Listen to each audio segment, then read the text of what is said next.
Bismillahirrahmanirrahim. Teman-teman, saat ini masalah global yang terus terjadi adalah polusi. Polusi berada sangat dekat dengan kehidupan kita. Ada banyak polusi yang terjadi yang dapat berdampak terhadap kesehatan dan dapat mencemari lingkungan. Polusi sering disebut sebagai pencemaran, namun hal ini berbeda dalam pengertian. Sedangkan pencemaran adalah suatu kondisi yang mengubah dari bentuk awal ke keadaan yang lebih buruk. Perubahan yang terjadi lebih buruk ini sebagai akibat dari adanya bahan-bahan pencemar yang masuk. Bahan pencemar tersebut memiliki sifat racun yang dapat membahayakan organisme hidup di sekitarnya. Sifat racun inilah yang menjadi penyebab pencemaran. Perlu kita ketahui teman-teman, polusi yaitu adanya suatu zat atau materi yang masuk ke dalam lingkungan sehingga menyebabkan lingkungan menjadi tidak berfungsi sebagaimana mestinya. Polusi adalah suatu perubahan kondisi lingkungan yang merugikan banyak pihak yang disebabkan oleh hasil aktivitas manusia secara keseluruhan atau sebagian melalui pengaruh langsung ataupun tidak langsung. Dan perlu kita ketahui, akibat dari polusi dapat menimbulkan perubahan unsur fisik, biologis, kimiawi, dan termis dalam suatu lingkungan yang berpotensi membuat lingkungan sekitar menjadi tidak nyaman. Kesehatan terancam karena banyak bakteri dan virus yang menyebar, serta berdampak pada keselamatan makhluk hidup sekitar. Jadi, pentingnya buat kita menjaga kesehatan lingkungan. Bukan hanya kesehatan kita sendiri, tapi lingkungan juga perlu kita jaga. Oke, sekarang kita perlu mengetahui jenis-jenis polusi. Polusi di bumi banyak sekali jenisnya. Pencemaran ini dapat disebabkan oleh senyawa gas tertentu, senyawa padat, cair, dan faktor lainnya.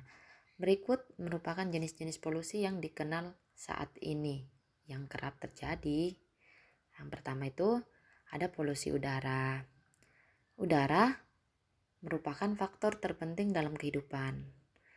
Namun, dengan meningkatnya pembangunan kota dan pusat-pusat industri, kualitas udara pun menurun. Dan padatnya kendaraan bermotor di sejumlah ruas jalan kota-kota besar sudah menjadi pemandangan sehari-hari. Jadi, tidak heran ya teman-teman jika kota-kota besar tersebut menjadi asupan utama penyebar polusi udara. Peningkatan jumlah kendaraan juga merupakan faktor utama dalam peningkatan polusi udara. Dan selanjutnya ada polusi tanah. Penyebab pencemaran tanah adalah limbah pertanian, limbah industri, dan limbah rumah tangga. Permukaan tanah yang tercemar zat berbahaya atau beracun dapat menguapkan zat beracun, terbawa air hujan, dan masuk ke lapisan tanah dalam. Menurut Muslimah, zat beracun yang terbawa air hujan di tanah dapat mencemari lingkungan di bawahnya sebagai akibat terbawahnya polutan oleh aliran air. Dan yang selanjutnya lagi ada polusi air.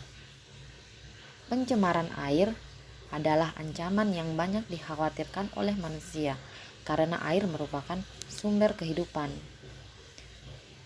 Timbulnya pencemaran di daerah aliran sungai dan air tanah akibat kemajuan industri akan mempengaruhi daya dukung lingkungan terhadap makhluk hidup.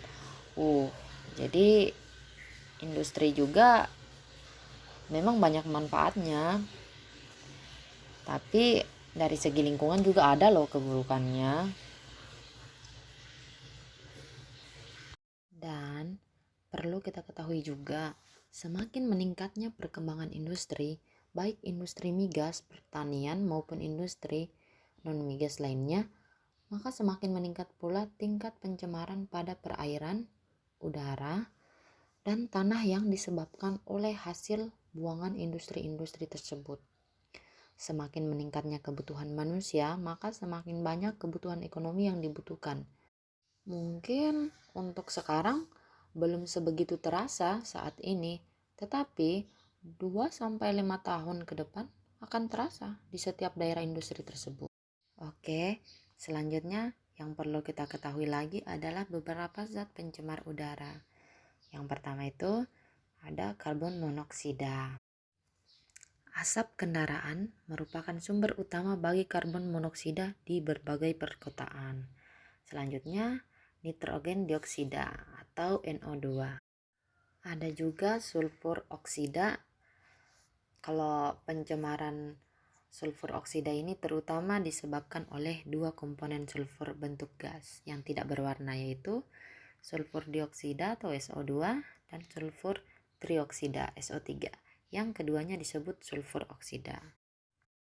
Dan selanjutnya ada ozon. Ozon merupakan salah satu zat pengoksidasi yang sangat kuat setelah fluor, oksigen, dan oksigen fluorid. Dan selanjutnya lagi ada hidrokarbon. Hidrokarbon di udara akan bereaksi dengan bahan-bahan lain dan akan membentuk ikatan baru yang disebut polycyclic aromatic hydrocarbon atau sering disebut PAH yang banyak dijumpai di daerah industri dan padat lalu lintas. Selanjutnya lagi ada klorin. Gas klorin atau C12 adalah gas berwarna hijau dengan bau sangat menyengat. Dan selanjutnya lagi ada partikulat debu. Pada umumnya, ukuran partikulat debu sekitar 5 mikron merupakan partikulat udara yang dapat langsung masuk ke dalam paru-paru dan dapat mengendap di alveoli. Jadi partikulat debu ini bahaya juga. Jadi kita perlu waspada. Yang terakhir ada timah. Timah ini logam berwarna kelabu keperakan yang amat beracun dalam setiap bentuknya. Dan ini merupakan ancaman yang amat berbahaya bagi anak di bawah usia 6 tahun yang biasanya mereka telan dalam bentuk serpihan cat pada dinding rumah. Hati-hati ya. Oke, sekarang kita lanjut di dampak pencemaran. Untuk dampak pencemaran lingkungan itu ada dari segi kesehatan, yaitu substansi pencemar yang terdapat di udara dapat masuk ke dalam tubuh melalui sistem pernafasan. Yang selanjutnya untuk yang terhadap tanaman yang tumbuh di daerah dengan tingkat pencemaran udara tinggi dapat terganggu pertumbuhannya dan rawan penyakit, antara lain klorosis, nekrosis, dan bintik hitam. Oke, selanjutnya hujan asam. pH normal air hujan adalah 5,6 karena adanya CO2 di atmosfer. Dan selanjutnya efek rumah kaca. Efek rumah kaca disebabkan oleh keberadaan CO2, CFC, metana, ozon, dan N2O di lapisan udara kita. Dan yang terakhir ada kerusakan lapisan ozon. Lapisan ozon yang berada di stratosfer ketinggian 20-35 km merupakan pelindung alami bumi yang berfungsi memfilter radiasi ultraviolet B dari matahari. Ada 3 cara. Selanjutnya teman-teman, faktor-faktor yang menyebabkan terjadinya pencemaran lingkungan itu antara lain peningkatan jumlah penduduk dan kegiatan eksploitasi alam yang tidak terkendali, serta adanya industrialisasi yang tidak dikelola dengan baik. Selain itu, pencemaran lingkungan pada kenyataannya juga dapat disebabkan oleh proses alam itu sendiri. Pencemaran lingkungan didefinisikan sebagai perubahan faktor abiotik akibat kegiatan yang melebihi ambang batas toleransi ekosistem biotik. Misalnya saja, penggunaan kendaraan bermotor ataupun alat pengolah bahan baku yang terkadang tidak sesuai dengan standarisasi lingkungan. Di sini ada 2 jenis bahan dalam pencemaran. Yang pertama itu degradable, yaitu polutan yang dapat diuraikan kembali atau dapat diturunkan sifat bahayanya ke tingkat yang dapat diterima oleh proses alam. Contohnya, kotoran manusia atau hewan dan limbah tumbuhan. Yang kedua, non-degradable, yaitu polutan yang tidak dapat diuraikan oleh kemampuan proses alam itu sendiri. Contohnya merkuri, itu memang tidak bisa. Sama dengan timah hitam, arsenik, dan masih banyak lagi.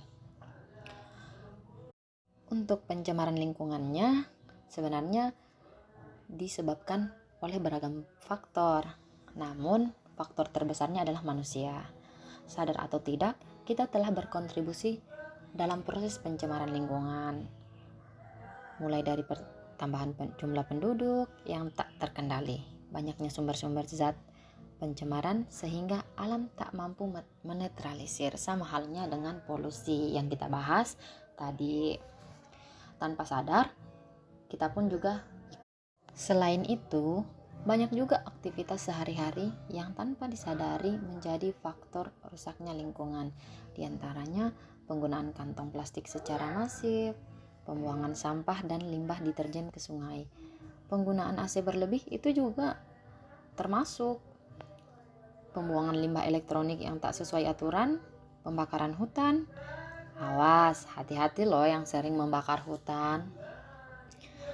Penggunaan kendaraan pribadi sehingga menimbulkan lebih banyak polusi. Yang kita bahas tadi. Pembuangan limbah pabrik atau kotoran ke sungai. Penebangan hutan yang mengakibatkan hutan tak mampu menyerap karbon dioksida lebih banyak, dan masih banyak lagi.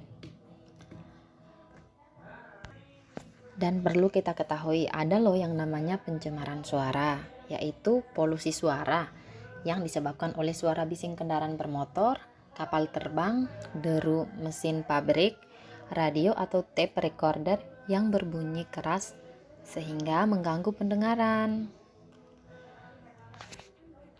Pernah ada kasus warga yang merasa terganggu dengan suara mesin boiler milik pabrik kelapa sawit. Setiap hari mereka tidak bisa tidur nyenyak, terutama anak-anak karena bising dari mesin itu. Tingkat pencemaran sendiri dibedakan menjadi 3, yaitu pencemaran yang mulai mengakibatkan iritasi atau gangguan, ringan pada panca indera dan tubuh serta telah menimbulkan kerusakan pada ekosistem lain. Misalnya gas buangan kendaraan bermotor yang menyebabkan mata perih.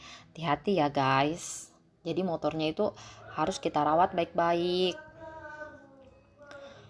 Selain mengganggu lingkungan, mengganggu orang lain juga. Terus yang kedua itu ada pencemaran yang sudah mengakibatkan reaksi pada tubuh dan menyebabkan sakit yang kronis. Misalnya pencemaran Hg atau air raksa di Minamata, Jepang yang menyebabkan kanker dan lahirnya bayi cacat. Terus pencemaran yang kadar zat-zat pencemarnya demikian besarnya sehingga menimbulkan gangguan dan sakit atau kematian dalam lingkungan, misalnya pencemaran nuklir. Oke teman-teman, saya Iza Rizky Vitaloka, Fakultas Teknik Lingkungan mengucapkan terima kasih. Sekian penjelasan mengenai polusi yang saya ketahui.